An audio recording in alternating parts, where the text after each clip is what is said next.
Banking of roads, physics अगर boring है, physics अगर टफ है, तो उसमें ये माना जाता है कि बैंकिंग ऑफ रोड्स इस टॉपिक का भी बड़ा योगदान रहता है। फिजिक्स को किस तरह से आसान तरीके से इंटरेस्टिंगली पढ़ाया जा सकता है, इजी बनाया जा सकता है, आज हम इस टॉपिक के माध्यम से जानेंगे। आइए स्टार्ट करते हैं।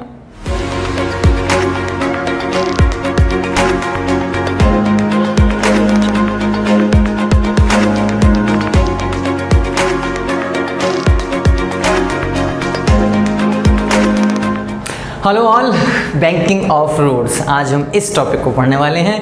दोस्तों, फॉर द अनइनिशिएटेड, जो बिल्कुल नया बच्चा होता है, उसको अगर हम बैंकिंग ऑफ रोड्स ये टॉपिक कहते हैं ना, तो वो कहता है यार बैंक से कोई रिलेशन है क्या? क्या किसी रोड पर कोई बैंक ठीक है वो खड़ा हुआ है क्या? कोई axis bank, HDFC bank, SBI वगैरह ऐसा कुछ है क्या? नहीं भाई, ऐसा कुछ नहीं है।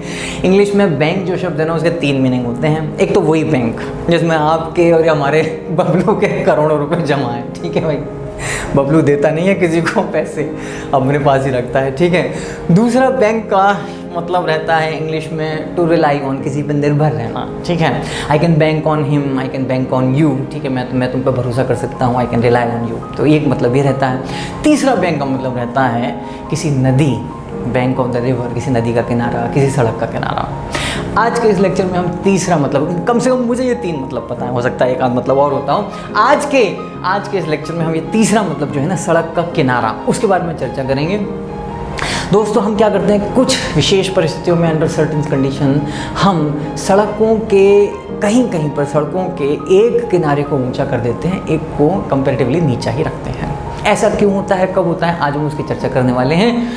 प्रश्न उत्तर ये आएगा कि जब सड़क टर्न ले रही हो, सड़क मुड़ रही हो, तब हम ऐसा करते हैं। क्यों करते हैं उसकी हम चर्चा करेंगे। बट उससे पहले बैंकिंग ऑफ रोड यानी कि सड़क के एक किनारे को ऊंचा कर देने से पहले जरा सा हम फ्लैट सड़क के बारे में चर्चा कर लेते हैं, उसको रिवीजन कर लेते हैं। मैं ऐसा आपको पढ़ा चुका हूँ। देखिए, सर्कुलर मोशन में पढ़ा रहा हूँ, ये सब कुछ तो है, तो सर्कुलर मोशन से रिलेटेड ही कुछ, ठीक है। जो भी कुछ लफड़ा है सर्कुलर मोशन से ही रिलेटेड होना चाहिए। देखो, सर्कुलर मोशन में बेटा मैंने आपको ये पढ़ाया था कि अगर इस तरह से कोई कार है, इस तरह से कोई सड़क है, उस पर कोई कार जा रही है, ठीक है, मान लो 20 स्पीड से कोई कार जा रही है। अब हमने पढ़ाया था कि सड़क पर कुछ मिनिमम फ्रिक्शन कोएफिशिएंट होना चाहिए, तभी ये सड़क इस पर सर्कुलरली चल पाएगी, अदरवाइज ये फिसल जाएगी। हमने ये भी चर्चा करी थी, मैंने आपसे पूछा भी था कि क्या कभी ऐसा हुआ है कि आपने तेज़ी से किसी सड़क पर साइकिल मोड़ दी हो, बाइक मोड़ दी हो, आप गिर पड़े हो। मेरे साथ ऐसा हो चुका है। एक बार मैं अपने भाई के साथ जा रहा था, मुझे लगता है आप में से भी कईयों के साथ ऐसा हुआ होगा, या आपके परिवार में किसी के साथ हुआ होगा। दोस्तों, इसकी चर्चा हमने कर ली है। मैं हल्का सा इसे रिवाइज करवा रहा हूँ। हमने ये कहा था कि नॉर्मल रिएक्शन इस केस में ऊपर की तरफ होगा। mg ऊपर से देख रहा हूँ मैं इसको, सेटेलाइट से देख रहा हूँ, गूगल मैप से देख रहा हूँ, ठीक है, गूगल मैप की सेटेलाइट इमेज से देख रहा हूँ, या किसी ड्रोन से मैं फोटो खींच रहा हूँ इसका। mg अंदर की तरफ, n ऊपर इसकी तरफ। और हमने ये चर्चा करी थी कि इस पर ना स्टैटिक फ्रिक्शन लगता है, और स्टैटिक फ्रिक्शन इसकी वेलोसिटी के परपेंडिकुलर लगता है। हमने ये चर्चा करी थी कि कोई भी चीज़ अगर कांस्टेंट वेलोसिटी, कांस्टेंट स्पीड से, वेलोसिटी गलत बोल गया, देखिए मैं, वेलोसिटी कांस्टेंट यहाँ नहीं है, हर समय डायरेक्शन चेंज हो रहा है, वेलोसिटी चेंज हो रही है कांस्टेंट स्पीड से, ठीक है। बहुत सारी मैंने एक आध मतलब किताबों में देखा है, इसमें गड़बड़ हो जाती है। और जो राइटर हैं किताबों के, वो कांस्टेंट स्पीड की जगह कांस्टेंट वेलोसिटी लिख देते हैं, डायरेक्शन की चिंता नहीं करते हैं। खैर, इधर आते हैं दोस्त, अगर ये कांस्टेंट स्पीड से गोल गोल घूम रही है, तो हमने ये चर्चा करी थी कि इसमें एक्सेलरेशन होता है। एक्सेलरेशन की वैल्यू v²/r होती है। ये एक्सेलरेशन सेंटर की तरफ होता है, ये हम सब चर्चा कर चुके हैं। और उस समय फ्रिक्शन, उस समय जो नेट फोर्स लगता है रेडियल डायरेक्शन में, जो भी इस पर, अगर ये कांस्टेंट स्पीड चल रहा है, तो जो नेट फोर्स रेडियल डायरेक्शन में होगा वो होता है mv²/r के बराबर। इसे हम सेंट्रीपिटल फोर्स कहते हैं। This is net force. और इस केस में ये सेंट्रीपिटल जो फोर्स है, ये नेट फोर्स है, वो फ्रिक्शन प्रोवाइड करता है, फ्रिक्शन वेलोसिटी के परपेंडिकुलर लग के इसे मोड़ता है। और हमें ये बात पता है कि हर डायरेक्शन में फ्रिक्शन इसकी वेलोसिटी के परपेंडिकुलर होगा। वेलोसिटी इधर होगी तो फ्रिक्शन इस तरफ लगेगा, हमेशा सेंटर इधर लगेगा, इतना हमने देख लिया था। किसी भी समय अगर ये जो नेट फोर्स है रेडियल डायरेक्शन में वो फ्रिक्शन के बराबर है, तो एक इक्वेशन तो हमारी ये आ गई, F=mv²/r। बेटा, आज के लेक्चर में ये वाली इक्वेशन कई बार रिपीट होने वाली है। ये मैं आपको पहले करा चुका हूँ। ये जो फ्रिक्शन है मैंने आपसे बताया था कि ये स्टैटिक फ्रिक्शन होता है, इसके बारे में ज़्यादा चर्चा हम जब रूलिंग पढ़ेंगे रोटेशन वाले चैप्टर में तब हम चर्चा करेंगे। आप ये कहते हो कि सर कार चल रही है स्टैटिक फ्रिक्शन लग रहा है, इसके बारे में चर्चा बाद में, लेकिन हाँ इस समय मान लो दोस्त हमने ये देखा था स्टैटिक फ्रिक्शन की जो मैक्सिमम वैल्यू, स्टैटिक फ्रिक्शन हमेशा अपनी मैक्सिमम वैल्यू से या तो कम होगा या उसके बराबर होगा। सब कुछ पढ़ा चुका हूँ पहले ही, तो लेक्चर पहले मेरे दोस्तों static friction maximum value mu N होती है, तो ये F S should be less than equal to mu N. इस केस में N equal to M G होगा, क्योंकि जो भी कुछ मोशन हो रहा है वो हॉरिजॉन्टल प्लेन में हो रहा है। सब कुछ रिवाइज करवा रहा हूँ जिससे आज के लेक्चर के लिए आपकी भूमिका तैयार हो जाए। ये सब मैं पहले पढ़ा चुका हूँ। अगर ये हॉरिजॉन्टल सर्कल में मोशन हो रहा है तो इसका मतलब ये है कि बेटा वर्टिकल डायरेक्शन में इसका कोई मोशन नहीं है। वर्टिकल डायरेक्शन में कोई मोशन नहीं है तो वर्टिकल डायरेक्शन में ऊपर का फोर्स शुड इक्वल टू नीचे का force, N should be equal to M G. यहाँ से दोस्त हमने देखा था एफ एस की वैल्यू हमने ये पुट कर दी, तो यहाँ से हमने देखा था M V square upon R should be less than equal to mu M G से एम जी हमने कैंसिल किया था। ये रिजल्ट हम पहले ही निकाल चुके हैं कि इस केस में इसका मतलब म्यू एस जो है it should be equal to V square upon R G. इतना कम से कम फ्रिक्शन कोएफिशिएंट होना चाहिए। मैंने ये भी चर्चा करी थी कि जब मैं फिसला था तो वहाँ पर उस समय हमें थोड़ा बाइक चलाने का, तेज़ चलाने का बड़ा वो था, क्या कहते हैं, शौक था। भाई मेरे पीछे बैठे हुए थे और दोस्तों सड़क पर बालू सी पड़ी हुई थी, ठीक है, रेत पड़ी हुई थी। मैंने थोड़ी तेज़ मोड़ी और दोनों भाई गिरे थे धाड़ से, बहुत ज़ोर से चोट वोट लगी थी। बड़ा फ्रस्ट्रेटिंग अनुभव था, ठीक है। कीचड़ में भी कभी कभी ऐसा होता है, बारिश वारिश में भी ऐसा होता है, मिट्टी पड़ी हो, गीली मिट्टी पड़ी हो, साइकिल बाइक फिसलने या फिर कार भी फिसलने के लिए टेंड करती हैं। दोस्त इसी को अगर मैं थोड़ा सा और एक्सटेंड करूं, इसको मैं इधर ले आता हूँ बेटा, वी स्क्वायर में लिख सकता हूँ should be less than equal to mu s into r g. मैं यहाँ से लिख सकता हूँ इस केस में we should be less than equal to under root mu s into r into g. ये मैं लिख सकता हूँ, कोई दिक्कत की बात नहीं है भाई, कोई दिक्कत की बात नहीं। अब ये इक्वेशन क्या कहती है? ये इक्वेशन ये कहती है कि अगर कोई सर्कुलर पाथ हो ना और उसमें फ्रिक्शन कोएफिशिएंट म्यू एस दे रखा है, मान लीजिए ये है सड़क और टायर के बीच का फ्रिक्शन कोएफिशिएंट, आर उसकी रेडियस है जो भी उसकी टर्न है, ठीक है। अगर आप कहोगे गोल गोल पाथ कहाँ होता है दोस्त? अगर कोई रोड ऐसे भी है ना और अगर वो ऐसे करके मुड़ रही है तो भाई ये हिस्सा जो है ना यहाँ से लेके यहाँ तक का, इसको मैं एक सर्कुलर पाथ का ही हिस्सा मान सकता हूँ। देख रहे हो आप, ये एक सर्कुलर पाथ का हिस्सा है, इतना हिस्सा। तो यहाँ पर बड़ी गड़बड़ हो जाती है। सीधे सीधे चलने में कोई बात नहीं है, यहाँ पर चलने में अगर फ्रिक्शन सफिशिएंट नहीं है तो मेरे दोस्त गाड़ी के, कार के फिसलने की संभावना बन जाती है। देखिए यहाँ पर ये इक्वेशन क्या कह रही है? ये इक्वेशन ये कह रही है कि भैया गाड़ी को इस स्पीड से ज़्यादा मत चलाना, the V should be less than equal to under root mu S R G. तब तक क्या ये कहाँ से आया गया है? ये कहाँ से आया है? ये आया है कि भैया स्टैटिक जो फ्रिक्शन है वो स्टैटिक फ्रिक्शन की मैक्सिमम वैल्यू से कम होना चाहिए। अगर भाई साहब ये रिलेशन वहाँ से आ गया, कंडीशन वहाँ से आ गई, ये कंडीशन अगर फॉलो नहीं हो रही है, मान लो ये कैलकुलेट करके आ गया v less than equal to, इसकी वैल्यू 50 आ गई, 50 मीटर पर सेकंड। चलो अब हमारा बबलू कह रहे नहीं जी हम तो ज़्यादा चलाएंगे, हम तो 55 से चलाएंगे। तब क्या होगा? तब बेटा ये होगा, ये कंडीशन इस बात से लाई गई थी कि फ्रिक्शन जो रिक्वायर्ड है ना गाड़ी को मोड़ने के लिए, ये अपनी मैक्सिमम वैल्यू से कम होना चाहिए। अगर फ्रिक्शन रिक्वायर्ड मैक्सिमम वैल्यू से ज़्यादा हो गया ना तो आप याद करो स्टैटिक फ्रिक्शन की जगह फिर काइनेटिक फ्रिक्शन लगना शुरू हो जाता है, गाड़ी फिसलना शुरू हो जाएगी। गाड़ी फिसलना शुरू होगी तो ऐसे नहीं चलेगी गाड़ी, ऐसे नहीं चलेगी मेरे दोस्त। मेरा आपसे कहना है गाड़ी ऐसे नहीं मुड़ेगी, फिसल के हो सकता है यहाँ पर कोई दीवार हो उससे टकरा जाए, गाड़ी डिसबैलेंस हो जाए। तो दोस्तों हमारा आपसे कहना है या किसी पहाड़ वगैरह से आप उतर रहे हों तो वहाँ पर वो खाई में गिर पड़े तो बहुत ज़्यादा खतरा उत्पन्न हो जाता है। अब इसके लिए हम क्या करें? इसके लिए जब मैं फिजिकल क्लास में होता हूँ तो कोई एक बच्चा जिससे मैं हंसी मजाक ज़्यादा करता हूँ, यहाँ तो हमारे बबलू जी हैं, तो मैं उनकी एक स्टोरी सुनाना शुरू कर देता हूँ। उनकी स्टोरी ये सुनाना शुरू कर देता हूँ कि भाई वो एक बार एक हिल स्टेशन गए और हिल स्टेशन से वापस लौट रहे थे। अब आपको पता है हिल स्टेशन में बारिशें बहुत होती हैं, बारिश बहुत होती है। ये इक्वेशन आपको याद रखनी है भाई, है ना। ये इक्वेशन न्यूमेरिकल्स में आ सकती है, ये स्कूल एग्जामिनेशन में भी न्यूमेरिकल आ सकता है, नीट जेईई तीनों में न्यूमेरिकल आ सकता है। लास्ट टाइम में जब मैंने इस टॉपिक को पढ़ाया था ना, अब देखिए आज मैंने बहुत जल्दी पढ़ा दिया टॉपिक। लास्ट टाइम जब मैंने पढ़ाया था तो मैंने यहाँ तक ले आया था, अब इसको मैंने यहाँ पर ले आया हूँ। ये यहाँ से v मैक्सिमम निकल के आ गई किसी भी सर्कुलर पाथ पर, किसी भी टर्न पर। आपसे ये क्वेश्चन क्या आएगा, ये देखिए, वो ये कहेगा एक टर्न है, उस टर्न की आपको रेडियस दे देगा, इस टर्न की आपको ना ये रेडियस दे देगा कि ये रेडियस 50 मीटर है मान लीजिए, ठीक है। फ्रिक्शन कोफिशिएंट कह देगा 0.5 है टायर और उसके बीच में कहेगा। इस पर मैक्सिमम फ्लैट सड़क कहेगा, फ्लैट सड़क है, मैक्सिमम वेलोसिटी क्या पॉसिबल है, आप लिख देंगे म्यू इंटू आर जी। म्यू की वैल्यू डाल दीजिएगा, आर की वैल्यू डाल दीजिएगा, जी की वैल्यू डाल दीजिएगा, आंसर आ जाएगा। जी की वैल्यू क्या क्या लेनी है, एनसीईआरटी या फिर स्कूल का एग्जामिनेशन है उसमें क्या लेनी है वो मैं पहले चर्चा कर चुका हूँ, और नीट और जेई में क्या वैल्यू लेनी होती है वो मैं आपसे पहले ही चर्चा कर चुका हूँ। तो अब हमारे पास ये आ गया। अब इसमें मैं स्टोरी सुनाता हूँ बच्चे को। क्या स्टोरी सुनाता हूँ मैं? स्टोरी ये सुनाता हूँ कि मान लीजिए हमारे श्री बबलू जी हैं और बबलू जी गए कभी किसी हिल स्टेशन चले गए घूमने के लिए, हिल स्टेशन चले गए, लौट रहे थे, बरसात हो गई। अब लौट रहे थे ना तो उन्हें जल्दी थी घर पहुंचने की, गाड़ी तेज़ चला रहे थे और बरसात हो गई तो टायर और सड़क के बीच का फ्रिक्शन कोफिशिएंट कम हो गया। पानी होता है तो कम हो जाता है। उसमें आपको पता होगा पहाड़ों पर ना बहुत तेज़ कट होते हैं, सीधे सीधे थोड़ी होती है पहाड़ों की क्या कहते हैं रोड्स, ऐसे करके बहुत शार्प टर्न्स होते हैं।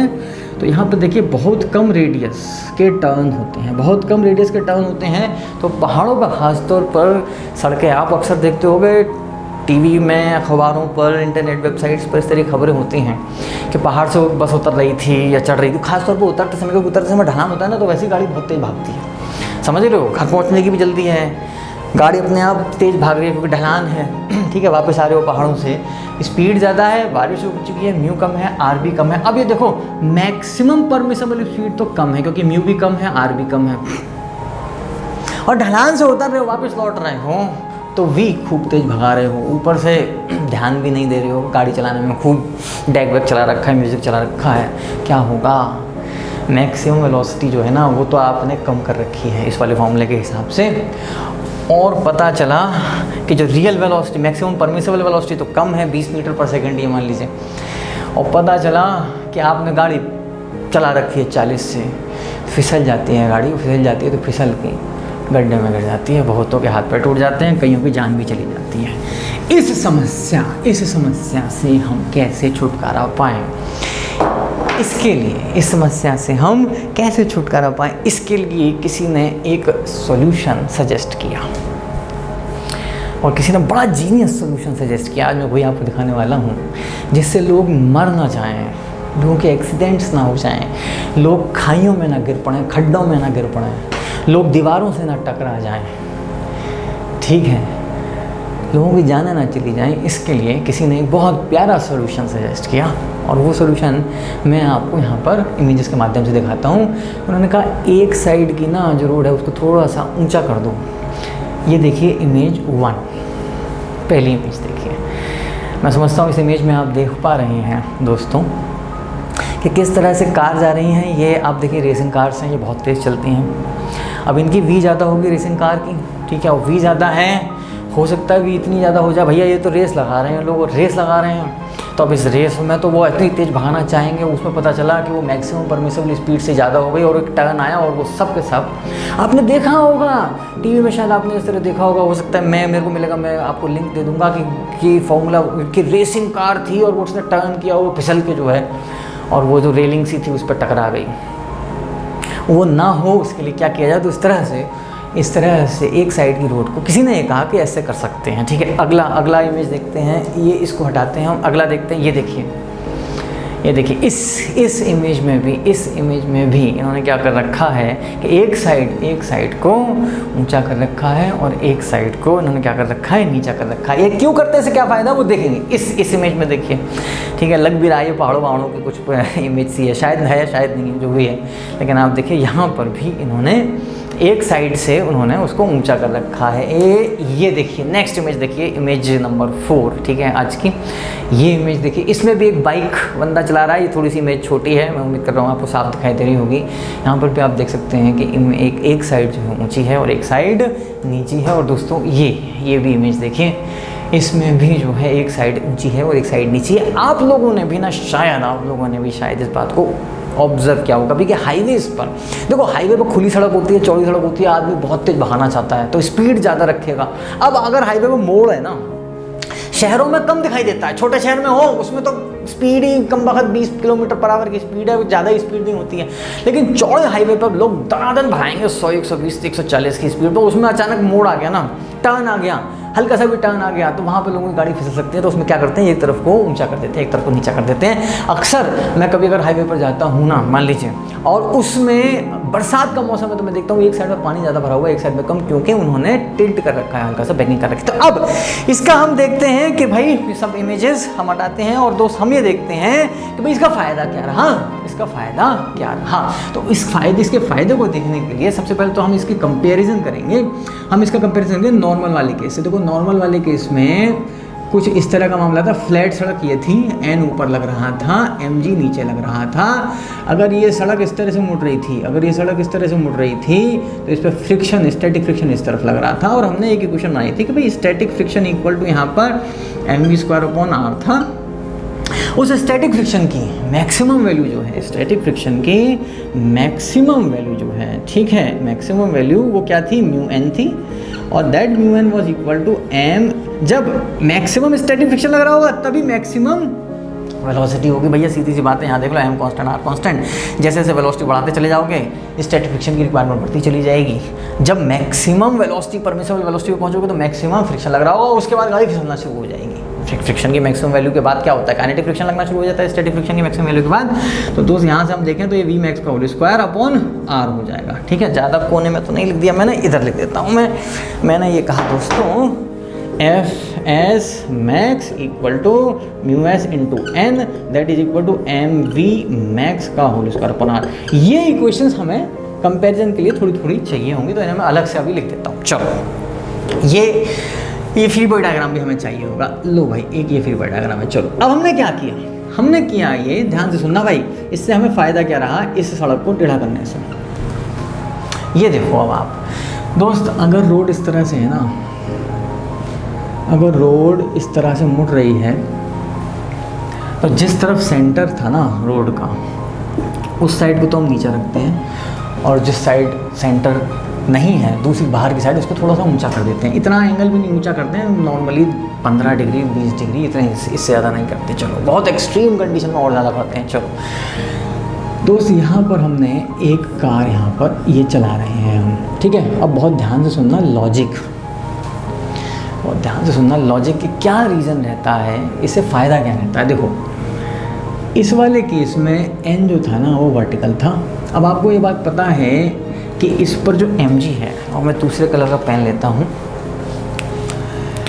इस पर जो बेटा mg है ना वो नीचे की तरफ होगा। n जो है ये mg के दो कंपोनेंट होंगे, एक ये कंपोनेंट होगा। इसकी वजह से ये जो कार इस सड़क से कह रही होगी, ये सड़क यहाँ पर है, इस सड़क से ये कह रही होगी कि सड़क मुझे अंदर जाने दो, सड़क कहेगी नहीं हम तो नहीं जाने देंगे, सड़क इस पर एक परपेंडिकुलर नॉर्मल रिएक्शन फोर्स लगा दी। आपको ये बात पता है कि नॉर्मल रिएक्शन फोर्स हमेशा परपेंडिकुलर टू द सरफेस लगता है, ये बात पता है ना भाई। दोस्त हमारा आपसे कहना है, जब ये बॉडी ऐसे घूम रही थी तो फ्रिक्शन अंदर की तरफ था, यहाँ पर भी फ्रिक्शन जो है लगेगा, तो आपको पता है फ्रिक्शन हमेशा सरफेस के लगता है पैरेलल, लगेगा तो इस तरफ अंदर की तरफ सेंटर की तरफ ही लगेगा, लेकिन थोड़ा सा टेढ़ा हो जाएगा। ये दोस्त हमने कहा स्टैटिक फ्रिक्शन ये इस तरह से लगेगा। ये बात क्लियर है आपको, यहाँ तक क्लियर है।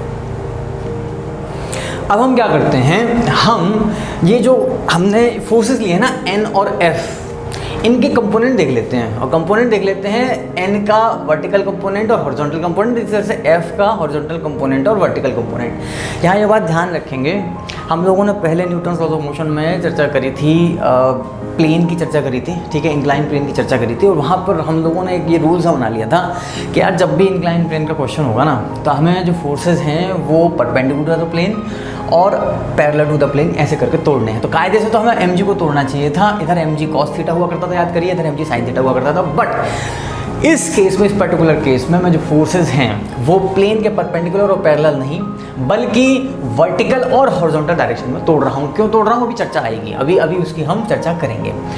इससे पहले हम ये देख लें यार, ये वाला एंगल क्या था, ये वाला एंगल क्या था। इट्स और टर्न्स आउट ये एंगल थीटा निकल कर आएगा।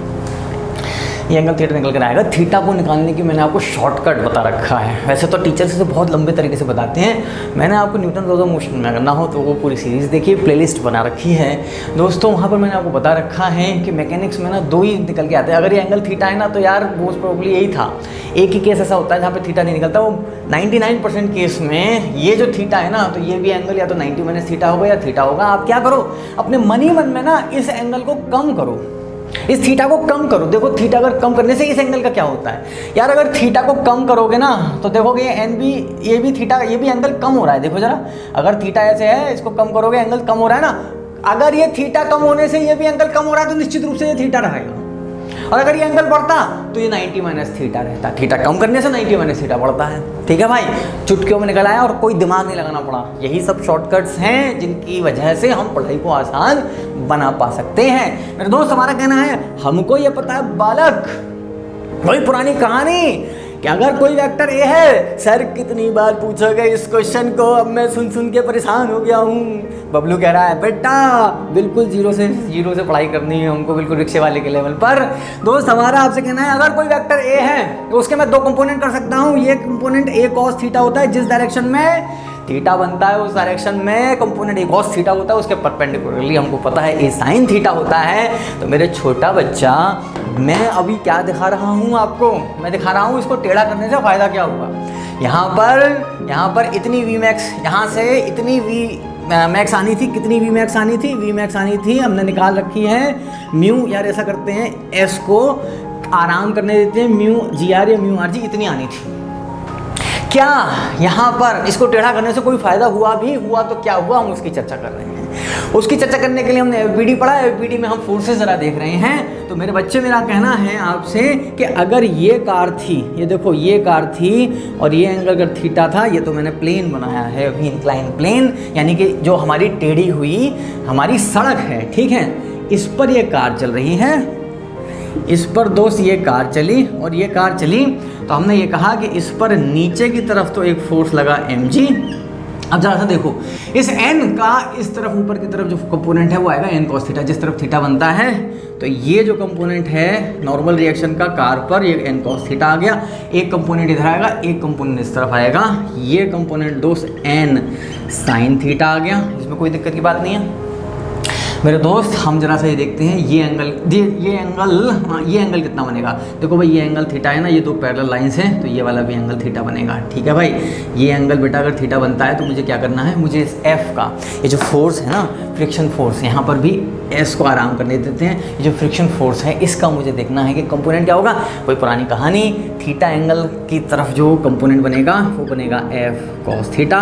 एक इधर बनेगा, एक इधर बनेगा, तब इन दोनों का जाके नेट एफ इस तरफ बनेगा। तो एक इस कार पर नीचे की तरफ यहाँ पर, ठीक है, यहाँ पर एक फोर्स हो जाएगा, ये हो जाएगा एफ साइन थीटा। कोई दिक्कत की बात नहीं है भाई। दोस्त अगर ये है, अब मैं ऊपर वाले इस फिगर को हटा देता हूँ, ये बहुत गिच पिच हो रहा था इसमें, और अब ये नीचे वाला फिगर कुल रह गया। इस फिगर में अब आप देख सकते हो, हमने क्या किया, जो इसके नॉर्मल रिएक्शन थी, नॉर्मल रिएक्शन को हमने वर्टिकल और हॉरिजॉन्टल कंपोनेंट में तोड़ लिया, फ्रिक्शन को हमने वर्टिकल और हॉरिजॉन्टल कंपोनेंट में तोड़ लिया। एक बात बताओ, जब ये कार मुड़ रही है यूँ करके, अगर ये मुड़ रही है ना, ध्यान से सुनना, ये चल तो हॉरिजॉन्टल प्लेन में रही है ना, बहुत ध्यान से मेरी बात को सुनना, ठीक है। कार की जो रोड है, रोड तो टेढ़ी है, मैंने अभी आपको फ़ोटो दिखाई थी, ठीक है, रोड तो टेढ़ी है, लेकिन वो रोड संग मुड़ रही है। वो रोड तो है तो हॉरिजॉन्टल, भले ही उसकी जो प्लेन है वो थोड़ा टेढ़ा हो, लेकिन चल तो वो जो जिस सर्कल में कार चल रही है वो तो हॉरिजॉन्टल प्लेन में चल रही है ना। हॉरिजॉन्टल प्लेन में अगर कार चल रही है, कार घूमी ऐसे, भले ही थोड़ी सी उसकी सरफेस को टेढ़ा कर दिया था, गई वो हॉरिजॉन्टल सर्कल में, तो मेरे दोस्त क्या वर्टिकल डायरेक्शन में कोई मोशन हुआ? क्या इस जो कार चल रही है, क्या इस डायरेक्शन में कोई मोशन कर रही है? क्या अलोंग द रोड कर रही है? नहीं, रोड सीधे चली जा रही है, ऐसे करके गोल यूँ करके मुड़ी जा रही है। तो जितना भी मोशन है वो हॉरिजॉन्टल प्लेन में, और हॉरिजॉन्टल प्लेन में अगर है तो बेटा वर्टिकल डायरेक्शन में कोई प्लेन नहीं है, कोई मोशन नहीं है। वही कहानी जो पहले कहता आया हूँ, वर्टिकल डायरेक्शन में कोई मोशन नहीं है तो वर्टिकल डायरेक्शन में कोई एक्सेलरेशन नहीं है, और वर्टिकल डायरेक्शन में एक्सेलरेशन नहीं है तो पापा जी सुन लो, फिर कोई वर्टिकल डायरेक्शन में नेट फोर्स नहीं है। नेट फोर्स नहीं है तो ऊपर वाला force should be equal to नीचे वाला फोर्स। वर्टिकल डायरेक्शन में कोई नेट फोर्स नहीं है तो मैं बेटा बेटा यहाँ से लिख सकता हूँ n cos थीटा। क्या दिखाना चाहता हूँ मैं आपको, फ़ायदा क्या हुआ टेढ़ा करने का, ठीक है। ऊपर वाला force should be equal to mg plus यहाँ से देखें f साइन थीटा। ये तो मेरी पहली इक्वेशन बन गई। देखो यहीं से एक फ़ायदा मुझे नज़र आएगा, देखना, देखो यहीं से फ़ायदा नज़र आया बेटा। इस cos थीटा को मैं यहाँ डिवाइड कर देता हूँ, n इक्वल टू हो जाएगा mg upon cos theta plus बेटा यहाँ sine cos theta divide by cos theta tan theta हो जाता है f tan थीटा। आपको यहीं से दिखाई दे रहा है कि n बढ़ गया। देखो यहीं से हमें ये दिखाई दे रहा है कि नॉर्मल रिएक्शन जो है ना इस कार पर बढ़ जाएगा। पहले n की वैल्यू क्या थी, पहले आप याद करो, मैंने यहाँ पर n की वैल्यू, जो ऊपर वाला फोर्स था वो नीचे वाला फोर्स था, n की वैल्यू थी mg, ठीक है। अब जरा से देखना यहाँ पर देखो बेटा, ये वाला टर्म ही mg से बड़ा होगा क्योंकि cos थीटा हमेशा 1 से छोटा होता है। थीटा हम कुछ भी लेंगे अगर जीरो नहीं है तो हमेशा cos थीटा 1 से छोटा होता है, 1 से छोटा होता है, और उससे 1 से छोटे नंबर से डिवाइड कर रहे हो तो ये ही टर्म mg से बड़ा हो गया। किसी 1 से छोटे नंबर से डिवाइड करोगे, ठीक है, तो इसका क्या होगा, mg से बड़ा हो जाएगा। ये टर्म mg से बड़ा है पर उसमें कुछ और ऐड कर दिया बेटा, कुछ ऐड कर दिया तो ये वाला जो n है ना, ये तो n2 ले लेता हूँ मैं मान लो, और ये n1 था मान लो, ठीक है। तो आपको दिखाई दे रहा होगा, कि अब n बढ़ गया। अभी 2 हटा देता हूँ। चलो मेरे दोस्त, हमारा आपसे कहना है, क्योंकि मुझे NCERT के डेरिवेशन करना है, उसमें n दे रखा है इसलिए हटा दिया। मेरे दोस्त मेरा आपसे कहना है, अगर n बढ़ गया तो फ्रिक्शन बढ़ जाएगा कि नहीं बढ़ जाएगा, क्योंकि फ्रिक्शन की मैक्सिमम वैल्यू क्या है, म्यू एन। किसी भी सरफेस पे हो फ्रिक्शन की मैक्सिमम वैल्यू तो म्यू एन है ना। n बढ़ा दिया तो मैक्सिमम अवेलेबल फ्रिक्शन बढ़ गया। अब कार फिसलने से बचने वाली है।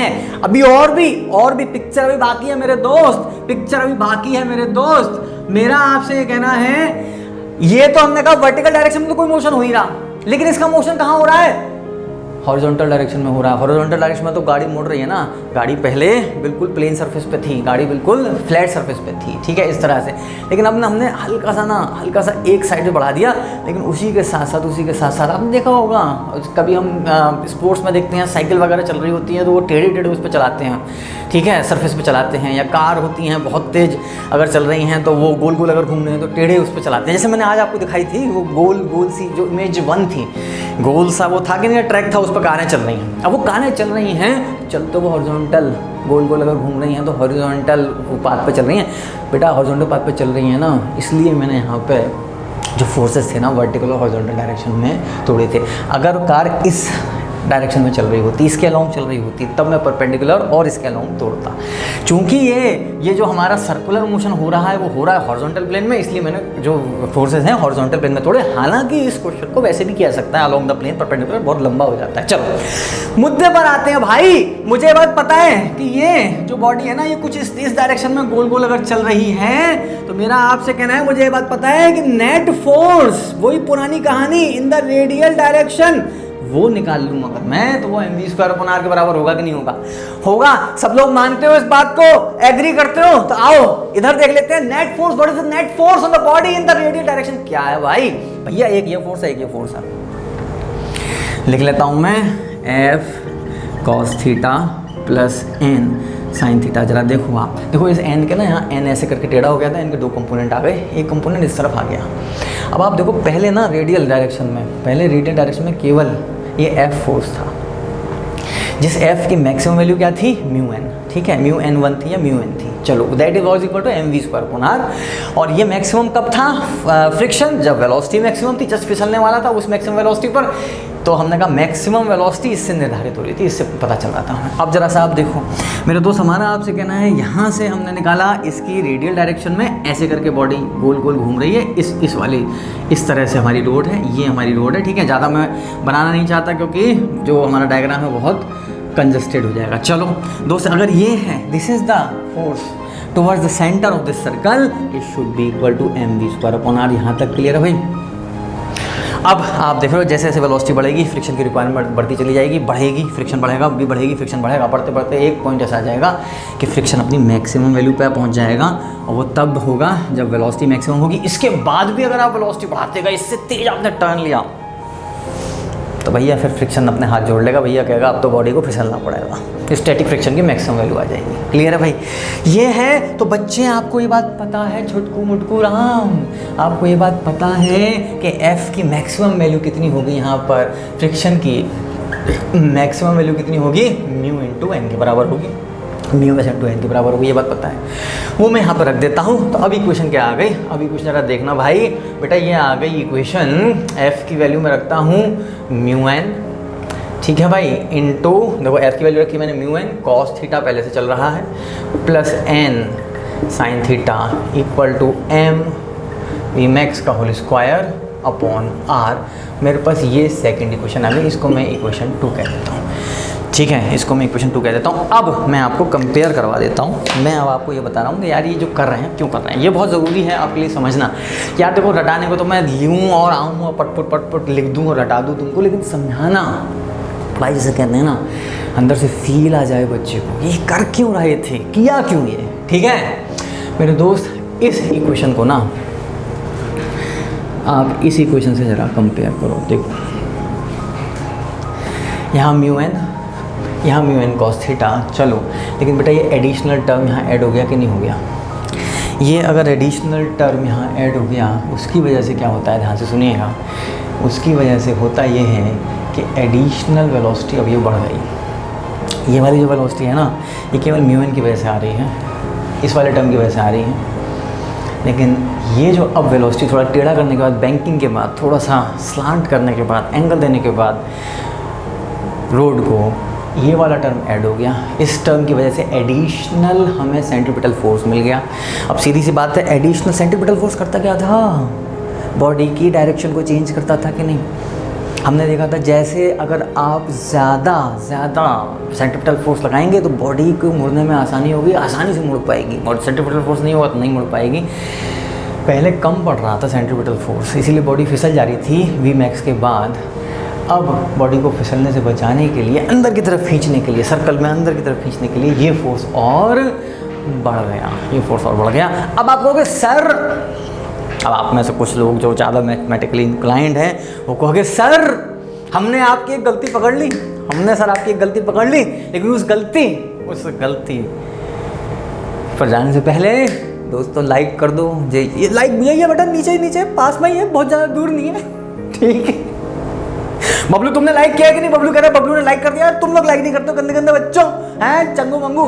दोस्तों हमारा कहना है बहुत लोगों तक हम पहुंचना चाहते हैं, इसलिए मेरे दोस्त, मेरे बालक, मेरे बच्चे क्या करोगे दोस्त, इसको वीडियो को आपको लाइक करना है, जिससे कि हम ज़्यादा से ज़्यादा लोगों तक पहुँच पाएँ, ठीक है दोस्त। हमारा आपसे कहना है, आप कहोगे सर हमने आपकी गलती पकड़ ली, हमने आपकी गलती पकड़ ली। गलती हमने आपकी ये पकड़ी कि सर देखो आप ये कह रहे हो ना, ये म्यू एन को यहाँ पे कंपेयर कर रहे हो, हमको पता है कॉस थीटा 1 से कम होता है। सर देखो ये वाला टर्म तो छोटा हो गया ना, यहाँ पर देखो सर ये तो टर्म छोटा, आप कह रहे हो आपने कुछ ऐड जोड़ा, मान लिया, पहले मान लो ये 100 था, अब हमारे चंगू मंगू ये कह सकते हैं सर देखो हो सकता है इस कॉस थीटा की वजह से ये हो गया हो 90 और उसमें आपने 5 और जोड़ दिया, मान लो, हमें क्या पता ये एन साइन थीटा कितना होगा, 5 और जोड़ दिया तो सर हमें हो सकता है 95 ही रह जाए, ये 100 से 95 ही रह जाए।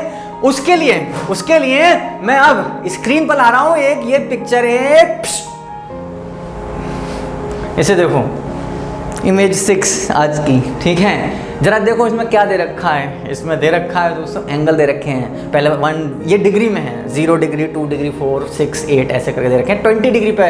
और एक अगली लाइन जो है वो साइन थीटा की है, साइन ए की है, और अगली लाइन कॉस थीटा की है। जरा 20 डिग्री पर नजर मारो, 20 डिग्री पर नजर मारो, 20 डिग्री के लिए साइन थीटा की वैल्यू देखो 0.34 है, जबकि कॉस थीटा की वैल्यू 0.94 है, ठीक है भाई, 0.94 है, हाँ जी ठीक है दोस्त। इस इमेज को मैं हटाता हूँ। अब मेरा आपसे कहना है, मैं इसको 1 इंटू म्यू एन लिख सकता हूँ, ठीक है, 1 इंटू म्यू एन लिख सकता हूँ। यहाँ देखो कॉस थीटा तो 1 की जगह पर कॉस थीटा हो गया 0.94 हुआ, यानी कॉस थीटा कम हुआ है, मैं मान रहा हूँ ये वाला टर्म, लेकिन कितना कम हुआ, 1 से 0.94 हुआ। अभी हमने देखा कॉस थीटा की वैल्यू 0.94 थी, यानी 1 से, यानी कि ये 0.06 कम हुआ। लेकिन बेटा ये साइन थीटा 0.34 ये बहुत ज़्यादा बढ़ गया, ये उतना बहुत, ये 0.06 ही कम हुआ, ऊपर से म्यू की वैल्यू भी 1 से नॉर्मली कम ही रहती है, ये 0.34 बढ़ गया। इसके मैं कुछ वैल्यूज़ भी आपको दे देता हूँ। मान लो इफ़, मैं आपको वैल्यू कैलकुलेट करके लाया हूँ, इफ़ म्यू इक्वल टू 1 मान लीजिए और थीटा इक्वल टू 20 डिग्री, ठीक है, तो दोस्त ये निकल कर आता है कि यहाँ पर तो इसकी वैल्यू कितनी हो जाएगी, म्यू की वैल्यू 1 है, तो यहाँ तो हो जाएगी 1 into N equal to M V square upon R. जबकि इसकी वैल्यू अगर मैं म्यू की वैल्यू 1 डाल दूं और cos theta cos 20 degree sin 20 degree डाल दूं, तो दोस्त मेरा आपसे कहना है 1.28 n equal to M B square upon R आती है। अब आप ही निर्धारित कर लो, आप ही डिसाइड कर लो फायदा हुआ कि नहीं। जिस आदमी ने ये कहा था कि इस सड़क को थोड़ा सा टेढ़ा कर दूं, उसने सही कहा था कि नहीं कहा था? सड़क को सीधा कर रहा हूं तो जो सेंट्रीपिटल फोर्स मिल रहा है वो 1 इंटू एन मिल रहा है।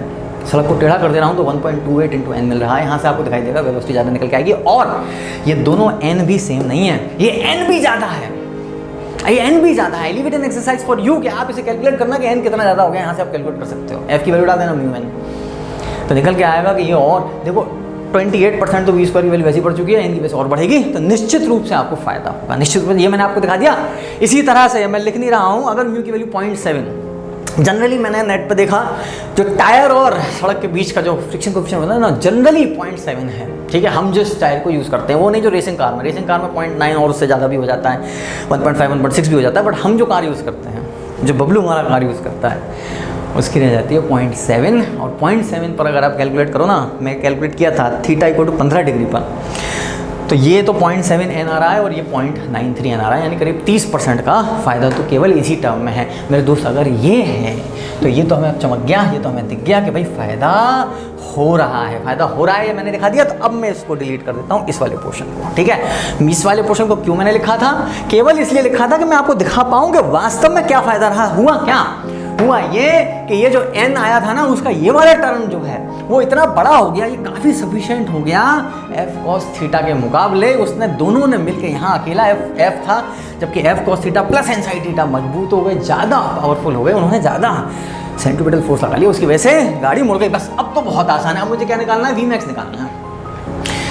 निकालना है। मैं यहाँ से क्या करूँगा? n की वैल्यू निकाल लूँगा। मुझे ये बात पता है, ये इक्वेशन हमारी 1 बन गई थी। देखो इसको तो अब मैं हटा देता हूँ। तो अब देखो डेरिवेशन पर आ जाते हैं। अब हम आ जाते हैं सीधे देखो हमने कॉन्सेप्ट पढ़ लिया है, इसका यूज़ कहाँ है? इसका यूज़ एक तो एनसीईआरटी में होगा, आपके 11th क्लास में डेरिवेशन आएगा। डेरिवेशन के लिए क्या करना है वो देख लो, पुराना वाला फिगर बना के ये वाला फिगर बना देना है। आपको लिख देना है कि in the vertical direction we can write this, ये लिख सकते हैं। सेकंड में आपको लिखना है कि हॉरिजॉन्टल सर्कल में जो सेंट्रीपिटल फोर्स है that is equal to M V square upon R, यहाँ तक लिख लेना है। उसके बाद बल्कि आपको पहले ऐसे करके लिख लेना है कि this is equal to F cos theta, यहाँ लिख रखा हुआ है, ये वाला इक्वेशन लिख लेना है, इक्वेशन 2 है। ठीक है भाई, फिर आपको लिखना है कि if the body is just about to slip, तो उस समय एफ एस की मैक्सिमम वैल्यू होगी, उसको आप इधर डाल देंगे म्यू एन, ये इक्वेशन 3 बन जाएगा। और दोस्त पुटिंग द वैल्यू ऑफ, ये इक्वेशन बल्कि ये 2 था, 3 इसे बना लेते हैं, 4 इसे बना लेते हैं। ठीक है, अब मैं कर रहा हूँ डेरिवेशन फाइनल वेलोसिटी का। जैसे पुराने वाले केस में फाइनल वेलोसिटी मैक्सिमम की वैल्यू आई थी, ऐसे यहाँ पर आएगी। हमारा कहना है putting the value of F S from equation 3 into equation, और कौन सी इक्वेशन? हमारी ये वाली इक्वेशन 1।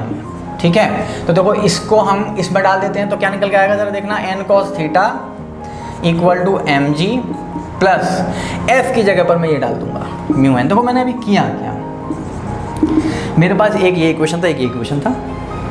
मैंने कहा भैया जब बॉडी फिसलने वाली होगी ना तो एफ मैक्सिमम लग रहा होगा, जब एफ मैक्सिमम होगा तो एफ मैक्सिमम की ये वैल्यू होगी। इस एफ की वैल्यू को मैंने इसमें भी डाल दिया, इसमें डाला, और इस एफ की वैल्यू को मैंने इसमें डाला, तो मेरे पास 2 ये इक्वेशन आ गए, इक्वेशन 4 और इक्वेशन 5। चलो भाई अब यहाँ से देखो ज़रा, इस इक्वेशन से बेटा मैं एन कैलकुलेट करके निकाल सकता हूँ। एन कैलकुलेट करके निकाला मैंने, इसको मैं इधर ले गया, तो एन कॉमन आ जाएगा और ये आ जाएगा cos theta minus mu sine theta into N equal to M G. यहाँ से एन निकल कर आ गया, क्या निकल के आया? M G upon cos theta minus mu sine theta. ये इक्वेशन बन गई हमारी, 4 तक बन गई थी, 5। अब हम लिखेंगे putting the value of N from equation 5, अगर हम इस वाली इक्वेशन में डाल दें तो मैक्सिमम पॉसिबल वेलोसिटी निकल के आ जाएगी कि नहीं, कि इस बैंकिंग वाली सरफेस में टिल्टेड रोड पर मैक्सिमम पॉसिबल वेलोसिटी क्या रहेगी कि कोई हमारी जो कार है वो फिसले नहीं, वो आ जाएगी। तो हम लिखेंगे, मैं यहाँ पे लिख नहीं रहा हूँ, putting the value of n, जब हम स्कूल में करेंगे डेरिवेशन थोड़ा लंबा लंबा लाइनें लिख लिख के करेंगे। मैं पहले चर्चा कर चुका हूँ, ड्रामेबाजी से मैं कहता हूँ, ठीक है भाई। प्रैक्टिस कर लेंगे इस डेरिवेशन की, स्कूल के लिए बहुत इंपॉर्टेंट डेरिवेशन है, ठीक है। एनसीईआरटी से एक बार देख भी लेना इसको, एनसीईआरटी या फिर आपके पास जो भी रेफरेंस बुक हो। n की वैल्यू मैंने यहाँ पुट करी, पुटिंग यहाँ पर, तो अब मैं इधर कर देता हूँ इसको, तो मैं लिख सकता हूँ म्यू इंटू n, बल्कि इसमें तो मैं n को कॉमन ले सकता हूँ। देखो n कॉमन लिया मैंने, तो पहले मैंने n कॉमन लिया, n कॉमन आया तो ये आ जाएगा mu cos theta plus sine theta equal to M V square upon R, ठीक है, V max square upon R. n की वैल्यू को मैंने यहाँ से पुट किया तो ये हो जाएगा M G upon cos theta minus mu sine theta into mu cos theta plus sine theta equal to M V square upon R. देखो m से m कैंसिल हो गया, अब ये हमारा आंसर आने वाला है। देखो r को मैं इधर ले आया, आर जी इस साइड लिख देता हूँ, चलो इसको इधर ले आता हूँ, आर जी। अब देखना जरा, मैं क्या करता हूँ, ऊपर और नीचे दोनों साइड्स में ना कॉस थीटा से डिवाइड कर देता हूँ। इस साइड में कॉस थीटा से डिवाइड करूँगा तो जरा देखो, म्यू कॉस थीटा से डिवाइड किया plus sine theta upon cos theta tan theta divided by, इधर किया कॉस थीटा से डिवाइड तो ये 1 आएगा, माइनस म्यू इधर से किया sine theta upon cos theta tan theta, that is equal to क्या बचा रह जाएगा, वी स्क्वायर। ये वी मैक्स था, याद है आपको बेटा। स्क्वायर हटाऊंगा तो यहाँ पर अंडर रूट ले आऊँगा और इसको मैं ब्रैकेट में बंद कर दूँगा। बेटा ये वी मैक्स की मैक्सिमम वेलोसिटी की इक्वेशन आ गई आपके पास। अगर आप किसी थीटा पर किसी एक अगर सरफेस है, कोई एक रोड है, उसको अगर थीटा एंगल से आप टेढ़ा कर देते हैं, टिल्ट कर देते हैं, बैंकिंग कर देते हैं, ठीक है, ये एंगल ऑफ बैंकिंग कहलाता है, तब मैक्सिमम स्पीड उस रोड पर क्या होगी, उसका ये फॉर्मूला आ गया, कोई दिक्कत की बात नहीं है। अब इसी में केस देख लेते हैं। पहला केस है थीटा इक्वल टू 0 का, थीटा इक्वल टू 0 यानी वही फ्लैट वाला केस, ठीक है। देखते हैं उसके लिए क्या वैल्यू आती है। देखो यहाँ पे थीटा का 0 का मतलब tan 0, ये भी 0, ये 0 होगा टर्म, ये पूरा 0 है तो ये म्यू से मल्टीप्लाई हो रहा है, ये भी 0 हो जाएगा, नीचे तो 1 ही रह जाएगा, नीचे 1 ही रह जाएगा, तब वी मैक्स क्या आ जाएगा, अंडर रूट। देखो ये टर्म तो 1 हो गया, ये टर्म म्यू हो गया, म्यू आर जी आ जाएगा। बेटा यही तो निकाला था मैंने, यही तो निकाला था मैंने पहले, ठीक है। तो ये जनरल फॉर्मूला आपका निकल कर आ गया। अगर दोस्त ये आ जाता है, ये आ जाता है, अब एक और केस ले लेते हैं। मान लो कोई ऐसी सड़क है जिस पर फ्रिक्शन है ही नहीं, ठीक है, जिस पर कि फ्रिक्शन है ही नहीं, तब क्या करेंगे, तो इसका केस 2 ले लेते हैं, इसका केस 2 ले लेते हैं कि भैया म्यू इक्वल टू 0, फ्रिक्शन है ही नहीं। बेटा अगर फ्रिक्शन नहीं है तो इस फॉर्मूला याद होना चाहिए।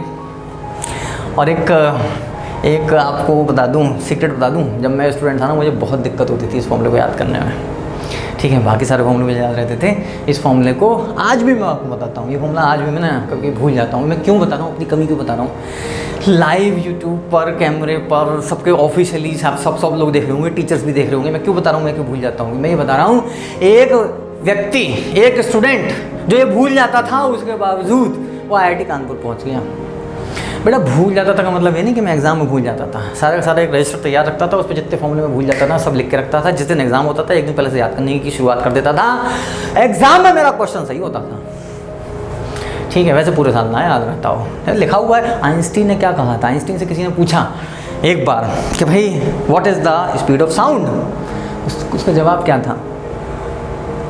उसका जवाब था, यार मैं बड़ी बड़ी चीज़ों में दिमाग लगाता हूँ, ये तो किसी भी किताब में लिखा हुआ है, I am not interested in information, I am interested in the thought of God. मैं बड़ी बड़ी चीज़ों में इंटरेस्ट रखता हूँ, ये तो जो इन्फॉर्मेशन है वो तो किसी भी किताब से मैं लेके पढ़ के और बच्चों को बता दूँगा, ठीक है। तो बड़ी चीज़ ये है कि आप लोगों को पढ़ाई इस तरह से कराई जाए कि वो बहुत आसान लगे, आपको अंदर से समझ में आए। न जाने कितनी किताबें मैंने इस टॉपिक के लिए देखी, वीडियोस भी देखे, यहाँ के भी देखे, यूएस के भी देखे, यूएस की भी बुक्स देखी। मुझे मज़ा ही नहीं आ रहा था पढ़ाने में। मुझे ये आ रहा था बच्चा सीधे छूटते ये पूछेगा ये एफ कॉस थीटा आपने छोटा कर दिया, एन साइन थीटा बढ़ा दिया, हो सकता है वो कम हो गया हो। पूरी साइन टेबल बनाई, पूरा मैंने सोचा बच्चों ऐसे पढ़ाना चाहिए, I am more interested in that. इस फॉर्मूले में क्या है, ये तो यार किताब में लिखा हुआ है, इसमें लगाएंगे हो जाएगा, ठीक है। IIT कानपुर में शायद आपको पता हो, हम लोगों ने 40 कोर्सेज़ किए थे, 40 में 30 में open book exam, open book या ओपन नोट्स एग्ज़ाम था। Can you believe it? Open notes का एग्ज़ाम समझ रहे हो? हम नोट्स ले जा सकते थे, हम बुक ले जा सकते थे किसी में, या कागज़ पर जो मेन बातें हैं वो लिख के ले जा सकते थे। इसे कहते हैं रियल एजुकेशन पर रटाया नहीं जाता, इनसाइट्स दिखाई जाती हैं। वही आदत पड़ गई है, उसी से आपका जीवन बर्बाद कर रहे हैं वो हम। ठीक है चलो भाई दोस्त, हमारा कहना है म्यू देखो 0 रखा मैंने, तो बेटा देखो ये टर्म 0 हो जाएगा, ये टर्म भी 0 हो जाएगा, म्यू 0 हुआ, आर जी टेन थीटा बचेगा। ठीक है, तो V max equal to mu नहीं बचेगा, आर जी टेन थीटा। ये वो स्पीड है आर जी टेन थीटा जिस पर अगर आप चलाओगे ना, अब उल्टा समझो, अगर फ्रिक्शन नहीं है तो आपको इस स्पीड पे चलाना होगा, फ्रिक्शन नहीं है तो इस स्पीड चलाना होगा। इसका उल्टा क्वेश्चन, इसका उल्टे के लिए आता है, अगर इस स्पीड पे चलाओगे तो फ्रिक्शन की कोई जरूरत नहीं पड़ेगी। रिवर्स इज ऑल्सो ट्रू, यानी कि फ्रिक्शन की जरूरत नहीं पड़ेगी। मतलब एग्जैक्टली सुनना ध्यान से, जो एन साइन थीटा वाला टर्म था ना हमारा, देखो 2 टर्म थे हमारे सेंट्रीपिटल फोर्स में, एक एफ कॉस थीटा, एक N sine theta. N sine theta वाला ही संभाल लेगा, गाड़ी को मोड़ देगा, एफ कॉस थीटा की ज़रूरत नहीं पड़ेगी। फ्रिक्शन आपको पता है, स्टैटिक फ्रिक्शन क्या होता है, सेल्फ एडजस्टिंग फोर्स होता है, जितना ज़रूरत है उतना लगता है up to a maximum value, तो इसमें ज़रूरत नहीं पड़ी, तो फ्रिक्शन की उल्टा हो जाएगा। इस वेलोसिटी पे चलाओगे ना अगर आप, तो यहाँ पर फ्रिक्शन इसमें 0 रहेगा, और फ्रिक्शन अगर 0 है ना तो टायर नहीं घिसेगा, तो मिनिमम वियर एंड टियर कह सकते हैं। मिनिमम वियर एंड टियर कहते हैं घिसने को टायर के, वो सबसे कम बहुत कम घिसा जाएगा। ठीक है, वैसे तो बुक से कहते हैं बिल्कुल नहीं घिसा जाएगा, थोड़ा बहुत तो घिसेगा। दोस्त हमारा आपसे कहना है, इस पर एनसीईआरटी ने एक सॉल्ड एग्जाम्पल दे रखा है, इस फॉर्मूले पर दे रखा है, इसी पे दे रखा है वियर एंड टियर पर, वो मैं यहाँ नहीं करा रहा हूँ, सिंपल नंबर क्रंचिंग है, नंबर क्रंचिंग है, तो वो आप खुद से उसे सॉल्व करिएगा। ठीक है, अब आप कहोगे उसमें हमारा बबलू कहेगा सर एक बहुत बड़ी समस्या आ रही है, एक बहुत बड़ी समस्या आ रही है अंडर रूट निकालने की, क्योंकि इस वाले फॉर्मूले में अंडर रूट निकाला जाता है। अंडर रूट निकालने की ट्रिक मैं आपको बता चुका हूँ, समझा चुका हूँ, किसी एक वीडियो में है, मुझे नहीं याद आ रहा वो कौन सा वीडियो है। ठीक है, मैं उसके लिए अलग से वीडियो बना दूँगा, मैं लिख देता हूँ। ठीक है, देखो साइन कॉस के लिए मैंने यहाँ पे लिखा था, फिर मैंने बाद में बनाया था, मैं यहाँ पे लिख लेता हूँ अंडर रूट का फिगर वो ये बना लेता हूँ, साइन बना लेता हूँ, उससे मुझे याद रहेगा।